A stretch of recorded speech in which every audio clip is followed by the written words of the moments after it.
This news update is brought to you by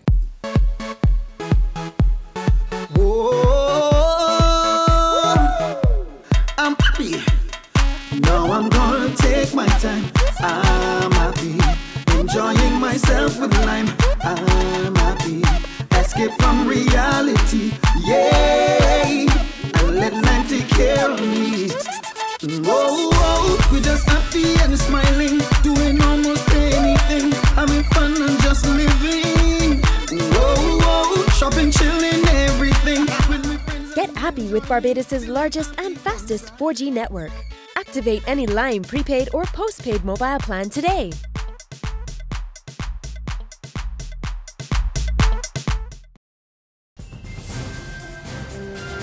This is the Barbados Today evening update for Thursday, October the 9th, 2014. I'm Emmanuel Joseph. Good evening. Minister of Finance Chris Sinckler is promising that a full national update will be given shortly on the island's economic situation. This as rigorous efforts continue to bring down the country's deficit. Ahead of that update, Sinckler tells Barbados Today the government's fiscal consolidation program remains on track, with all of the tax measures introduced since August 2013 under the 19-month program performing according to plan. And while tempers seem to be flaring up incessantly on the economic and social fronts, the minister is urging calm. In fact, he says there's absolutely no need for panic at this stage. We have set a course. And, you know, people seem to think that when you set a course, that everything runs in a straight line. Everything does not run in a straight line. You're going to have ups and you're going to have downs. You're going to have achievements and you're going to have setbacks. But you can't, you know, you can't throw your sweaty nightcap in the air, as the writer would say, and panic and, you know, just totally lose it and say, oh, you know, everything is going bad. Let's go to the IMF. As though the IMF has some panacea they're waiting only to deliver with a smile. That's just not how you run the system. Meantime, the opposition Barbados Labour Party is taking the government to task on its handling of the Chikungunya virus. So far, the country has recorded 40 cases of the virus, with 130 more under investigation. An opposition spokesman on health, Dr. Maria Eargard, is accusing the government of not putting enough preventative measures in place to fight the disease.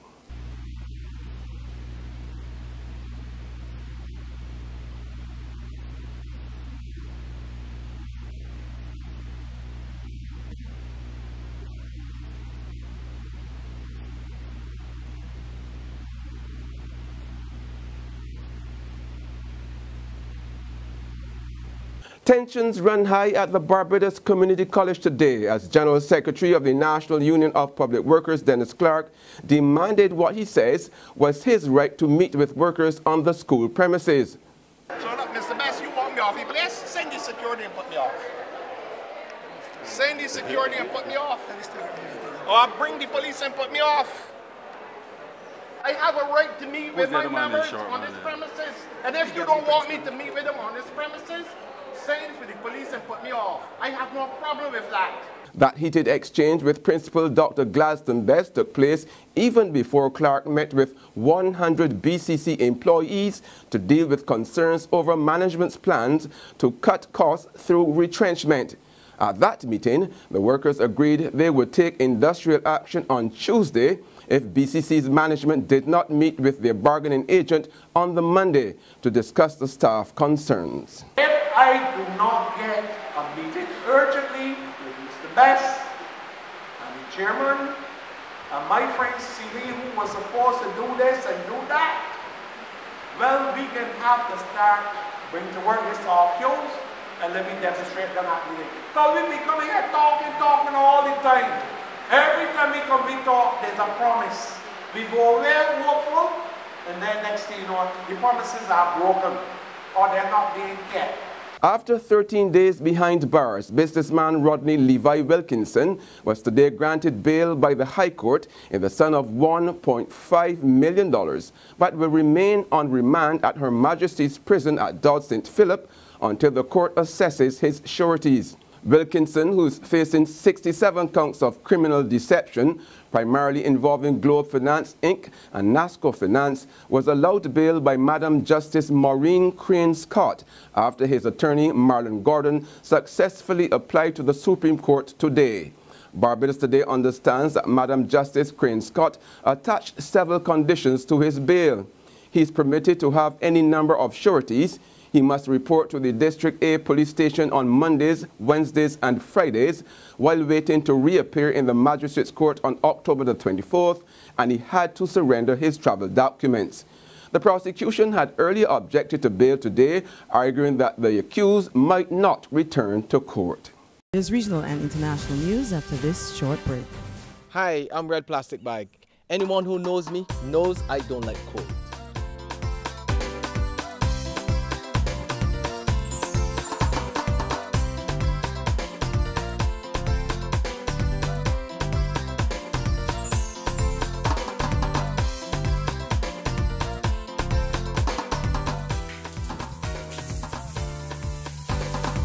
Sunshine reigns in my country. I love it. It's your sun power. To sports now, the Dwayne Bravo-led West Indies team and president of the West Indies Players Association, Wavell Hines, appear headed on a collision course. This after Hines dismissed Bravo's call for him to resign from his post.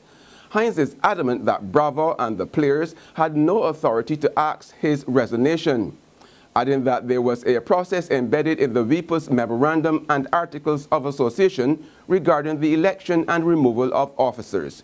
He explained that Bravo's call for some members of the current executive and board to resign was not supported by that process. Hines further indicated that Bravo's intention to inform the WICB not to take any instructions from the current executive had no merit.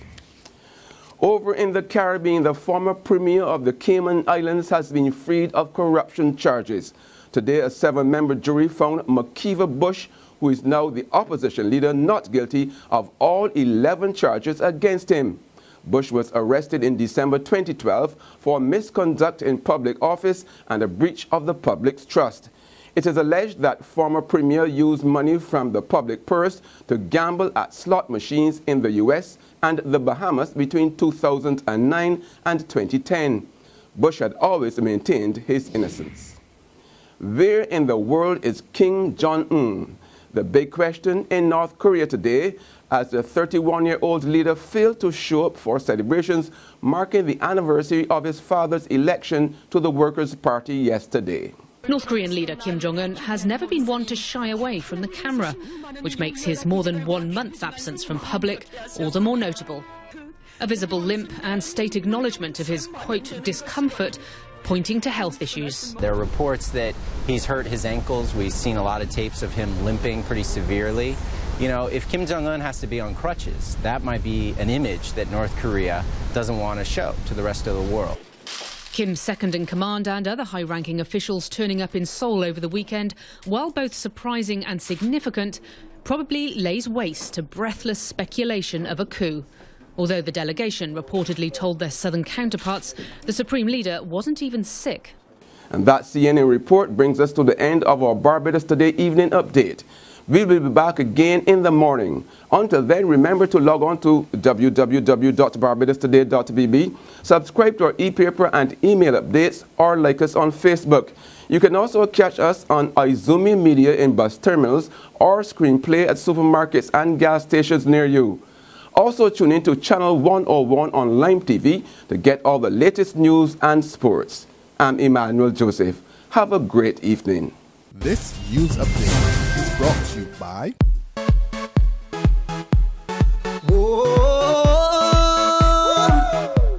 I'm happy. Now I'm gonna take my time. I'm happy. Enjoying myself with lime. I'm happy. Escape from reality. Yay! And let lime take care of me. We're just happy and smiling, doing almost anything, having fun and just living.